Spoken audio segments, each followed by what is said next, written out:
What's up, everyone? I was with my mom. She's inside right now, and just getting some stuff from the store.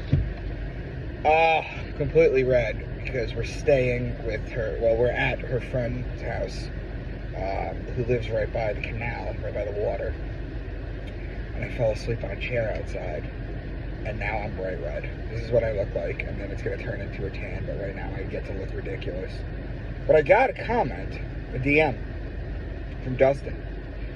And he said, are you aware of any astrotheological connections to any toads, frogs, or amphibians?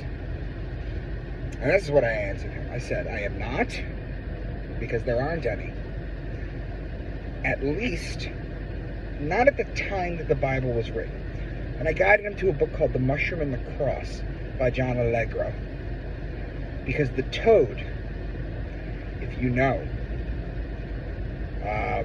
produces, well, I don't know if you guys have ever gone on this deep of a trip, but you've got like your ayahuasca and your bufo, and there's a level up beyond that. DMT. It's called bufo. What it is it's the slime off of a specific toad. What they do is they take it off, they put it on a window, let it dry. And then you hit it with a razor and it comes off and it's flaky, and then you smoke it and it's a complete ego loss. The Bible is also very much so a psychedelic book that they knew about at the time. Manna, when the Egyptians were walking around the desert, manna in Hebrew, or manna, literally means what's this? Because what they would do, as the story goes, they would walk around the desert, and they would point at the floor where these, as they were described, little round white things. They would say manna.